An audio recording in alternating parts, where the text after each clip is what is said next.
Got a gold chain on it. Yeah, but I'm talking about tons of gold, tattoos everywhere, earrings. You know, can't even walk through a metal detector to get into a federal building. But I don't know what group you're talking about, because professional women are not looking for those kinds. No, they want a whole different style. I don't buy that. Just look at who goes into 2K9. This is the thing that's very interesting. Go to DC Live. Go to certain places. It attracts all types of people, all different types of classes. Mm-hmm.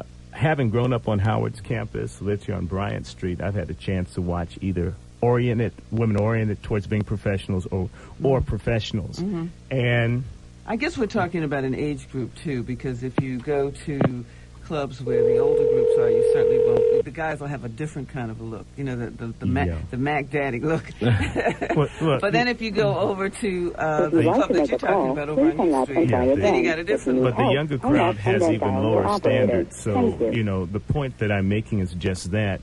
We're not into our sisters. A lot of brothers. I remember when the pagers first started being used. Certain dudes were wearing pagers, trying to convince people that they were drug dealers so they could get a dance. Now, because you know, drug dealers have money. Because the drug dealers got money. Jeez. Well, I tell you, this is very discouraging to hear. Well, black women need to do something different. But I understand why the war goes on out there. As I said, I had a lot. Chapman-tired, you're on the air. Hello? Hello, you're on the air. Yes, good morning, folks. How y'all doing? We're fine. All right. What's your opinion about brothers who are tired of sisters? Well, it's obviously those two brothers has been hurt in more ways than one. Okay. And I can't see how they generalize about black women. Okay. Women in general, I can't see how they're doing it. And it seems that their thought process or whatever they're going through is so convoluted that they don't know which way is up. Mm-hmm. Brother, you can't tell me you haven't been through some of these problems. Oh, not the way you describe it. No, I haven't. No, I haven't. You're saying that you've been through some of these problems. No, I haven't. Have you gone through any of the stuff that they're talking about? No. I've dated different women, but nothing like what they're talking about from different cultures also. Nothing like that. We won't know whether... what if we assume that he has gone through what you've been through? Well, he's not being honest. Okay. I think most people aren't honest. You know, they don't tell the truth. You know, just to look good. You know, or to basically, put up a front, basically. To grandstand to say I'm loyal to sisters, so go out with me. I encounter this when you talk about stuff that legitimately happens. Let's just deal with something about African American women. There's a book here that a professor at Harvard wrote, Orlando Patterson, called "Rituals of Blood." Great. 65% of African American women that have been married are now separated or divorced. Mm-hmm. That means a large number, and actually it's something like 43.5% for African American women. Neither statistic is good, but overall there are more single women in this country. Sure, doesn't matter what color you are. Sure, right. But the point I'm making is in fact, marriage is down. So sure, and it's less as a national thing. Yeah, but in particular, it's like 50% of blacks between the ages of 18 and 45 are not married. There's something going on out there. Well, between 18 and I'd say about 30 or so, that's probably a good thing. Yeah. You're still trying to find yourself. Yeah, but what happens in the years that follow? So well, you need to be doing your homework between the 18 or even before 18, I would hope. But definitely around that point, you need to be working on developing self. Yeah, sure. And getting self together. I think if you don't have that together, you don't have anything to bring to the table. Right. In the first place, and a lot of people are getting married before they have gotten themselves together, which is why you've got the statistics that you're talking about. Sure. And then they want to kind of backdoor it in and try to take care of it when that doesn't work either. So I think that there's a period when you're supposed to be single. I really do. I mean, I agree with that. And then there's a period when, if you've gotten it together, you should be mating.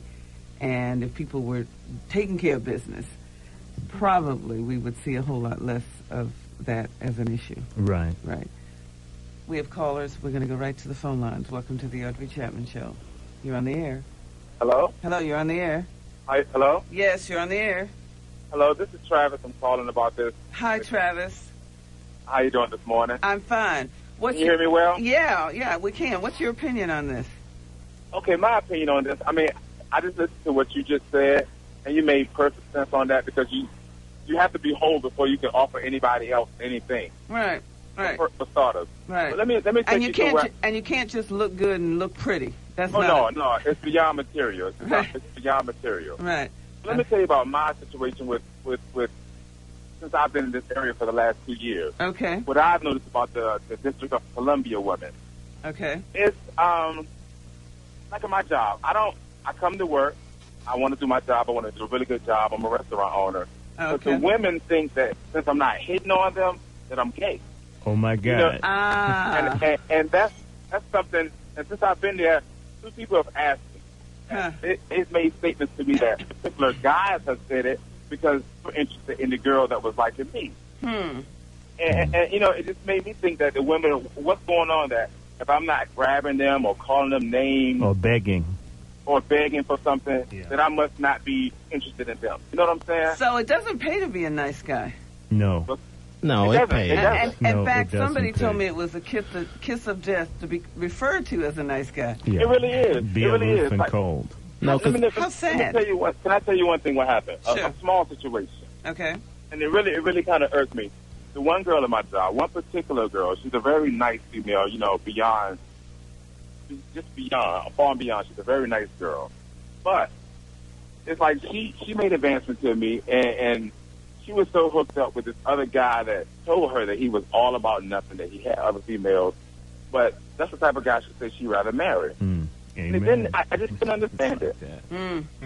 Well, it said something about where she is with herself. It said something about her self-esteem. It said something about her self-confidence. It says something about her own struggle with her identity and just, you know, where she is with herself. Right. And it probably says a whole lot about what she's observed. You know, a lot of times it's not just about where you are today. It's also where you've come from. Right. Yeah. And she may have observed a lot of relationships around her. I'm not talking about her friends. I'm talking about even her family, her community, her circle. Right. Where she didn't see women and men relating in a positive way. So she's just carrying on what she's familiar with. Well, I mean, that's just like the statement earlier. Somebody said something about DC Live. I totally understand that. The girls in there, they want, if you don't have your goal, you got ice, got your ice on, or you ain't flashing, they're not interested. Right. You know? Well, we have to take a break because we do flash our sponsors. But thanks so much for your opinion. Oh, thank you very much. All right, we have to take a little break right now, but stay tuned for more. We're going to continue with a panel of men who are talking about why they're tired of the sisters and their attitudes. This is the Audrey Chapman Show, right here on the Adult Mix, 96.3 WHUR. Men and why they have given up, some of them, on dealing with the sisters because of their attitudes. That's right, men who are tired, feel burned out, used up, abused, and unappreciated. That's right. And we have been talking to men who are calling in. I hope to hear from some sisters who can either defend or agree. I'm not sure where they are. You know, I know there's sisters out there who have given up as well because it feels like it's a battleground out there and people don't want to go out to battle. They want to go out there to have a good time.